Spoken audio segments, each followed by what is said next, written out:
if you're an Emmy and you're getting in an Uber by yourself, like, you really want to be like, oh no, Uber doesn't let me carry. Yeah. Sorry, I just gotta die. We are the Armed Attorneys. Today we're talking about traveling. We have gotten a really crazy number of questions. Y'all must all be vacationing right about now. The Mhm. weather's beautiful. Go see some crunchy leaves.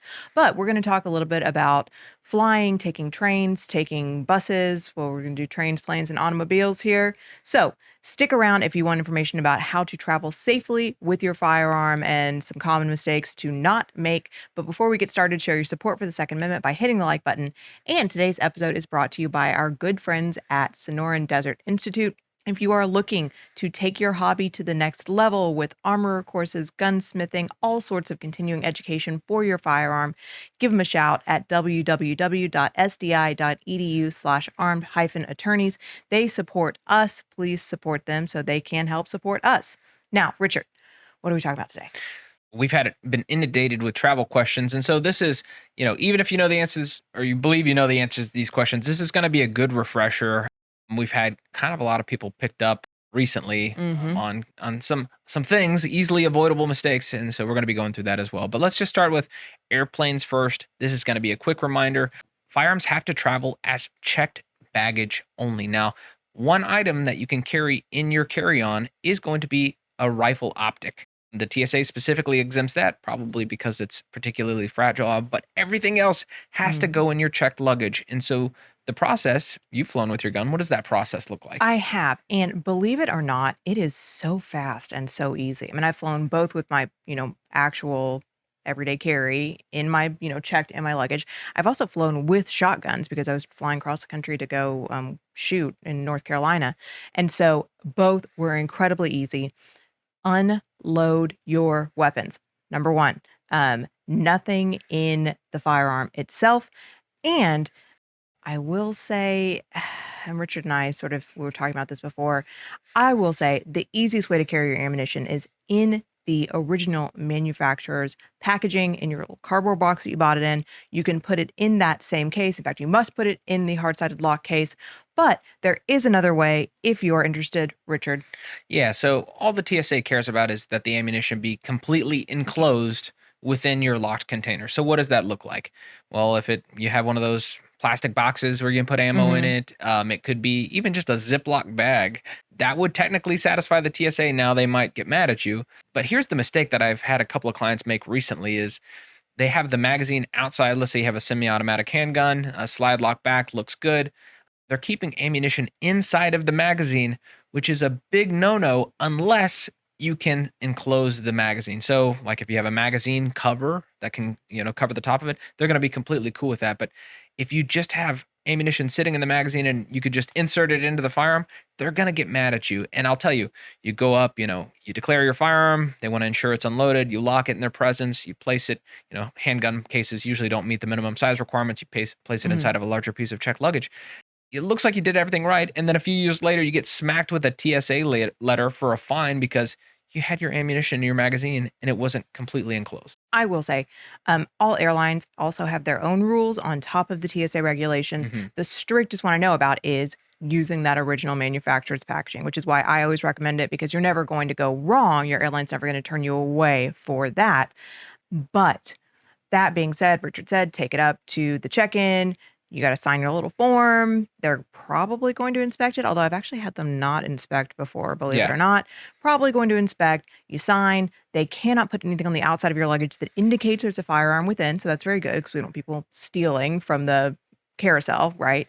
But this is my pro tip because Yeah, I almost missed a flight once. is this a rookie mistake with eye holes and keylets? Yes. So put a lock through every place there is a hole for a lock.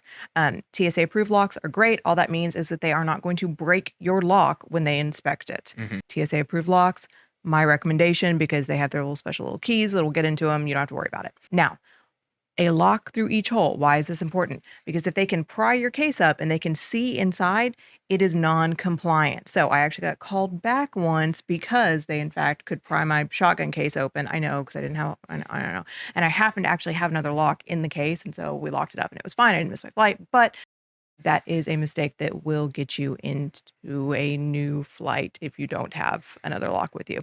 Yeah, so we have an entire video on flying with a firearm if you need more details. But the two rookie mistakes we want y'all to avoid Mhm. are making sure that ammunition is completely enclosed Yes. within the case. Make sure every place that's capable of accepting a lock has a lock so that they can't pry it open and claim that it wasn't secured. So Mhm. avoid those two issues. Other popular methods of travel. Now, these are ones really, really straightforward. We could spend, 5 seconds on it. Let's go start first with trains. What do trains look like? So, Amtrak, that is, I mean, generally what people are calling they're calling to ask about trains. We were talking about Amtrak. It is your general TSA rules, right? So Yeah. you have to put it in your checked baggage. You cannot take it with you. In checked baggage, you must be in a hard-sided lock container. Ammunition must be fully encased. You've got to lock up the container. Only you can retain possession of the key, so on and so on and so on. If you know how to fly with it, you know how to get on a train with it. Obey the same rules. Yeah, the one note on Amtrak are the places where people are traveling by trains are pretty gun hostile. So Mhm. you still have to be following the law of the state that you are Yes, going to good be point. physically in. So just be careful when you're traveling by train. The last one, buses, these are probably the most inhospitable of the three that we've Yes. talked about. Yeah, because Um, most bus companies, yeah, most bus companies say no just let you firearms know. or weapons, period, Yeah. And without they're exceptions. yeah, and they're loud. I mean, it's Yeah. a private company, right? I mean, Greyhound can be like, "No guns here." But I have been to a bus station once in my life. I guess that shows some privilege that I've only been to a bus station once, but I have been to a bus station once in my life, and this combination airport/prison, yes, they were I mean, they were serious. I mean, the X-ray and the baggage search process was crazier than I thought. So if you've never been to a bus station, you're not gonna get away with it, Right. right? I mean, I'll say that. Unfortunately, like, I would say probably 99% of bus takers, you're not gonna be able to carry. Yeah. Not gonna be able to bring your firearm. Let's mention one last one: Uber, Lyft, taxis. Now, most of these companies will have policies Yes. saying no weapons, no firearms, things like that. Let's say it comes to the attention of the driver. Yeah. It may get your account suspended, but it wouldn't necessarily be a It's crime. not a crime. Yeah, depending on where you are, there are some states Yeah. that say, "Hey, you need to have a license or permit to carry generally out in Right. public. We're not going to give you any added protections in a car." Yes. A disclaimer, Yeah, follow your state's law above exactly all right. else. These are general guidelines, but follow your state's law. But I also will say, like, if you're an Emmy and you're getting in an Uber by yourself, like, you really wanna be like, "Oh, no, Uber doesn't let me carry." Yeah, sorry, I just gotta die. Yeah. But one other travel issue, because this is the perfect time of year to go spend some time out in nature, and we've received a few questions about national parks. Mhm. This is just a quick reminder that if you would be allowed to carry generally in public in the state, you will generally be allowed to carry in a national park that in that state, Right. with one exception, and what's that? That is into the improvements that do business with the public. So into your ranger station, into the gift shop, things of that Yeah, nature, museums. not gonna be able to carry. Bathrooms are arguable, but do you really wanna be on the end of arguing that? Because a lot of people say, "Well, it's an improvement, but it doesn't do business with the But public." people do business in But it. you're doing your business in it, am I Yeah. right? Yeah, so anyway, so just bear that in mind, but the state in which the national park sits will control. If you can carry into a state park, you can carry into a national park, just not the buildings inside that park.